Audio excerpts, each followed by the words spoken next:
Hello, and welcome to the Franklin Effect. I'm Dr. Franklin. That's me. And be sure to hit the subscribe button below.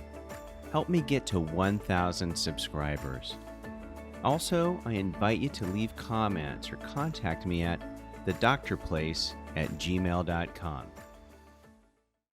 Episode 4, Units of Energy, Combustion, and a brief intro to human body composition. As we discussed in a prior episode, energy is hard to define, but I think we all have an understanding of what we mean by energy when we think of its involvement with mechanical work. If I drive my car to the grocery store, my car has done mechanical work. As an object with mass, it will stay at rest unless a force acts upon it. That force is the amount of energy required to overcome my car's inertia. As you remember, in a prior episode, we defined mass in a few ways. One of them was an object's resistance to force. Inertia is the word we use for that. Inertia is a property of matter whereby it remains at rest unless a force acts upon it. A simple way to look at inertia is as an object's mass times its acceleration. So inertia equals mass times acceleration. For an object at rest, acceleration is due to gravity. If my car weighs 1,000 kilograms and is not moving, the inertia is 1,000 kilograms times 9.8 meters per second squared, which comes to 9,800 kilogram meters per second squared, which is a weird statement. But when we take mass times acceleration, we end up with a unit called a Newton. A Newton is 1 kilogram meter per second squared. So the inertia of my car is 9,800 newtons. A Newton is the unit of measurement that indicates a force accelerates a 1 kilogram mass at 1 meter per second squared. Don't get too caught up in understanding the specifics. It's just important to understand the units we are talking about. A Newton is a kilogram meter per second squared, and it is a measure of force. Space Force. No, not Space Force. That's something entirely different. And hi, Mopey Mutt. I usually lack energy. Well, that's too bad, Mopes. Maybe you need to exercise more. Oh, goodness. So there's a unit of energy. Remember, Newton is a measurement of force, called a joule. This is an actual measured unit of energy.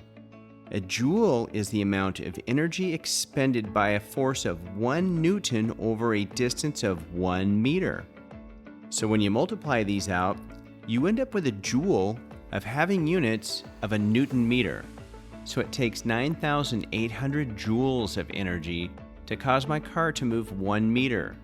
But don't worry, a liter of gas has 31,536,000 joules of energy. Another unit of energy we're familiar with is the calorie. A single calorie is equal to 4.2 joules. Actually, 4.184 if you want to be more specific. But do you? Let's call it 4.2. A calorie is a measurement of the amount of energy, just like the joule, but it is defined in a much easier to understand way. A calorie is defined as the amount of energy required to heat up 1 gram of water by 1 degree Celsius. And there's a little tidbit here for you. 1 gram of water is the amount of water in 1 ml. The beauty of the metric system.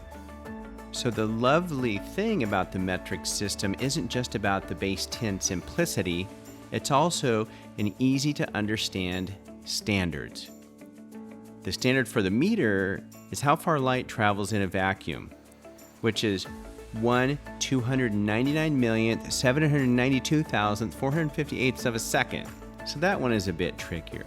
But it is based on the speed of light in a vacuum, which is 299,792,458 meters per second.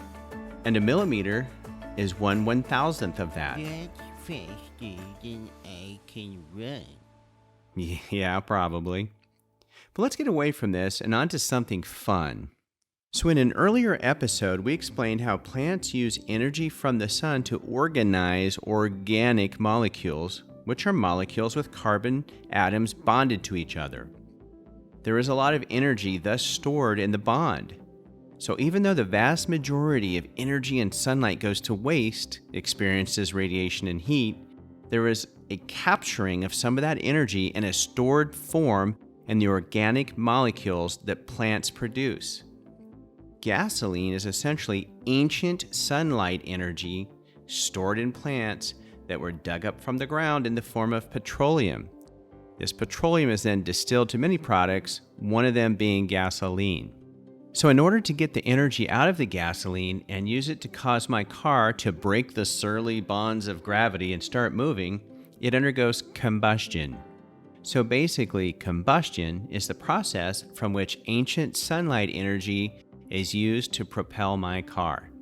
So what is combustion?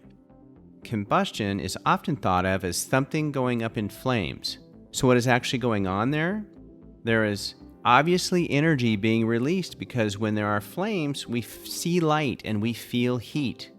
Those weren't there before, so where did they come from? Heat and light are forms of energy coming from carbon-carbon bonds when something burns.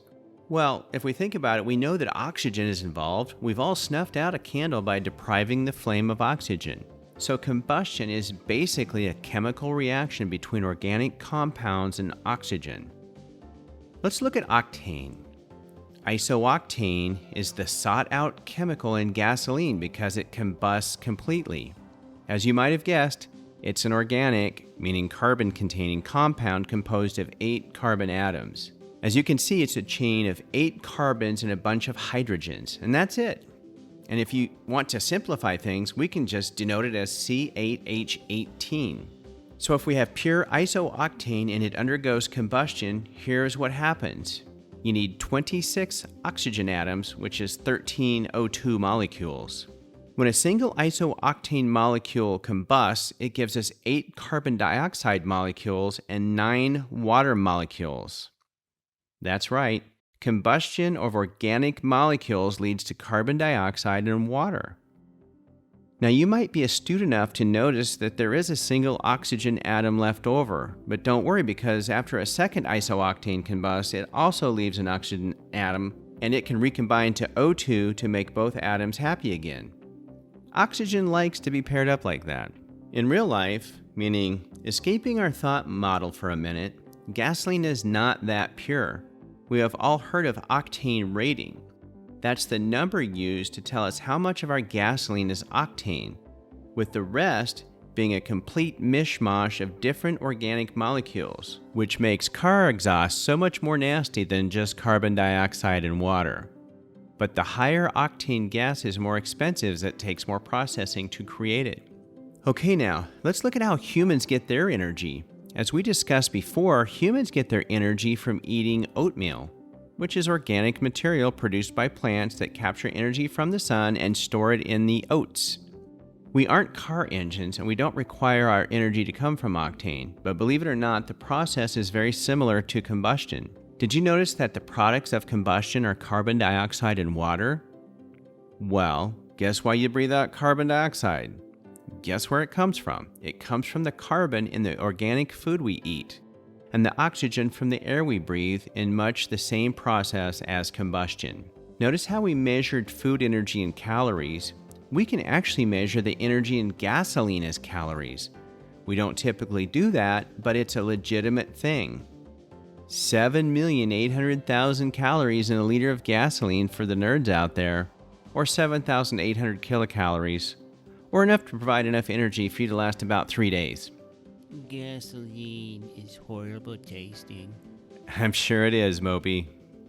So when we measure food calories, we typically are talking about kilocalories. So when we say a gram of protein has 4 calories, what we really mean is 4 kilocalories, or 4,000 calories. So as we mentioned before, a calorie is the amount of energy required to heat 1 gram of water, which is also 1 ml of water, 1 gram of water by 1 degree Celsius.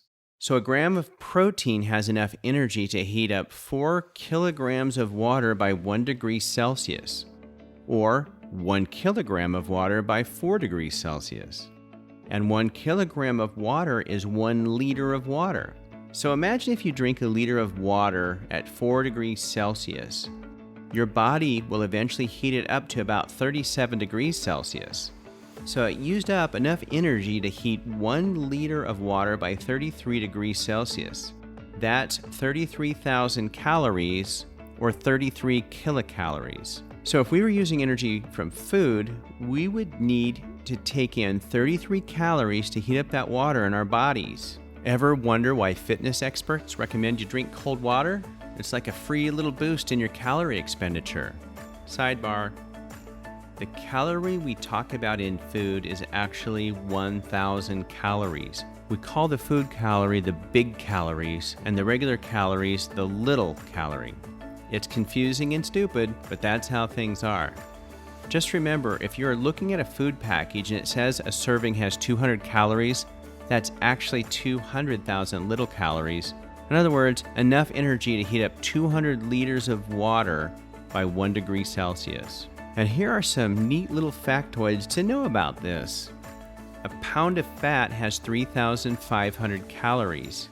So in order to burn a pound of fat, you need to either expend 3,500 calories, which is 3.5 million little calories, or take in 3,500 fewer calories, or hopefully some combination of the two. Well, anyway, thank you for watching this episode of The Franklin Effect. As I said at the beginning, please hit the subscribe button. Help us get 1 billion subscribers. Yeah, or 1,000, whichever you can help with. And please leave me questions, comments. I'd love to do an episode where I answer your questions you might have. Thank you.